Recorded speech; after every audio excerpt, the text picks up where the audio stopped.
Hello everyone, my name is Qcode and welcome back for part 4 of our Löve Tutorialy series thingy. I'm going to open up the same thing we've been doing in the same project, open up the same file. So today's episode is about loops. I'm going to be covering the two types of for loops in Löve. That's FOR, not FOUR.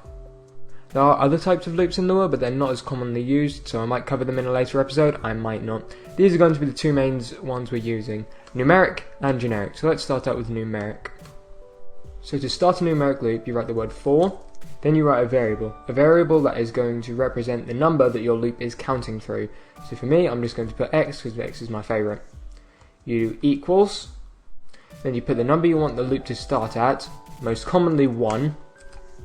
You hit comma, the number you want the loop to end at. I'm going to do 10 for this example purpose. And then the third option that you can use is how much you want the loop to go by. So for example, the default is 1, and so if it is 1, you can just leave it out and do that. For x equals 1, 10, do. Or you can do, for x equals 1, 10, I don't know, 2, do. And that will skip through the loop twice. But for this example, I am going to exclude the 2. So, for x equals 1, 2, we add our end to end the statement. And then what I'm just going to put in the middle here is print x. We build it, and we can see it ran 1 through 10. 1, 2, 3, 4, 5, 6, 7, 8, 9, 10.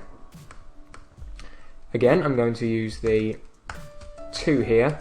So this should jump every 2 numbers. 1, 3, 5, 7, 9. And since it goes to 11, it just quits the loop. Simple. So next up is uses. This loop pairs really well with the indexed table. So I'm just going to show you an example of that real quick. Let's make a table that represents the days of the week. Days equals, and we'll put all the days in. Monday, Tuesday, Wednesday, Thursday, Friday, Saturday, and Sunday. Good, we'll save that. And then here's what I'm going to do here, is I'm just going to remove the 2 because I don't want to skip it. And then for x equals 1, and then I'm going to change this to number sign days. So I'll go from 1 to the number of entries in the table. So if I do here, print days, and then in square brackets I put x, because that'll do days 1, days 2, days 3, days 4, days 5, days 6, days 7. It will print Monday, Tuesday, Wednesday, Thursday, Friday, Saturday, Sunday. Good, simple. Another keyword that you can use to break out of a loop before it's actually finished is the word break. So say you hate all the days after Wednesday. You love Wednesday. Wednesday is your life. You live for Wednesday. You go Monday, Tuesday, and the excitement's rising, and then you go to Wednesday and you just love it for some reason. Then it goes to Thursday and you get really depressed. You only want to print the days before Wednesday. All the days after Wednesday can go screw themselves. So what we're going to do here is write an if statement. If days x equals Thursday, because we don't want any of the words after Thursday and it's going in numeric order, then we use the word break. And if it's not Thursday and it hasn't broken out of the loop, then it'll just print the regular day. So this should only print Monday, Tuesday, Wednesday. As you can see, that works. Now, what I have written here is challenge. I have a challenge to all of you. Don't want you to send anything in, I just want you to try something by yourself without me explaining it. What I want you to do is take this table right here, without editing it. I want you to write a loop which will print the days of the week backwards. Yes, backwards. So Sunday, Saturday, Friday, Thursday, Wednesday, Tuesday, Monday.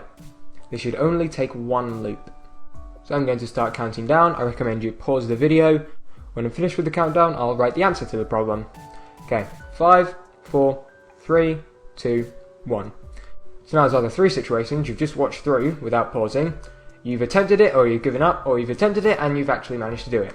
Congratulations in that case, I really hope you did. Anyway, here's the solution. What we will do is we start from the top of the table, number of days, that will be 7. We want to go to the number 1, and we want to move x down, so we'll use a -1. So 7, 1, -1, print days x. We'll cancel this because I'm lazy. And it will print the days backwards. Yay! Next up is the generic for loop. This works pretty well with both index tables and tables that have a lot of keys in them. Remember, you can mix both together. So, syntax of the generic for. You start it out again with for, except this time you use two variables, index and value.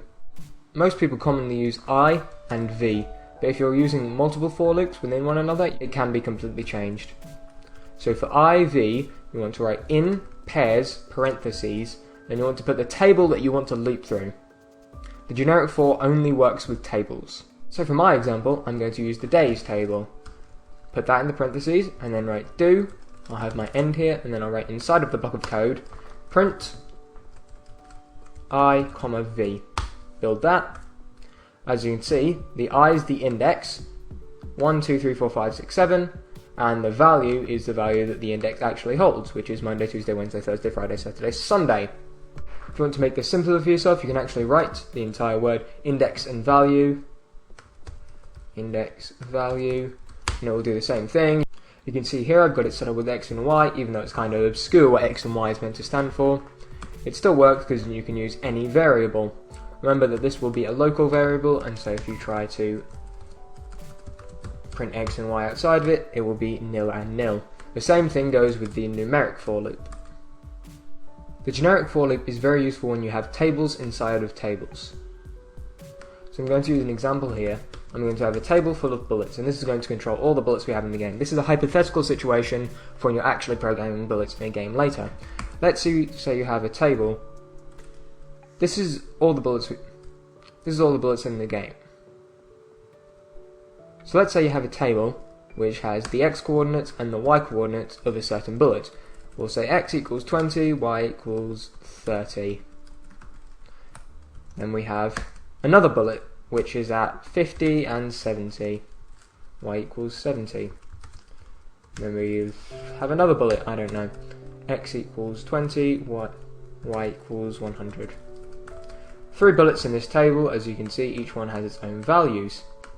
If you were to do this with a generic for loop, what you need to do is for x equals 1, the number of bullets, do, and then for each bullet's value, you'd have to do bullets, x dot x, bullets, x dot y. You can see there. Still prints the correct thing because it accesses in the bullets table, the certain table, and it accesses the x inside of the table, inside of the table. Tables inside of tables. With the generic for loop, you can do for I, v in pairs, bullets. This value v will equal the table for each individual bullet.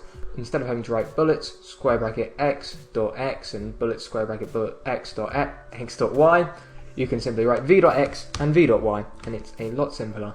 Thank you everyone for watching. As always, next episode we're going to be going over functions and how they work and what keywords are associated with them.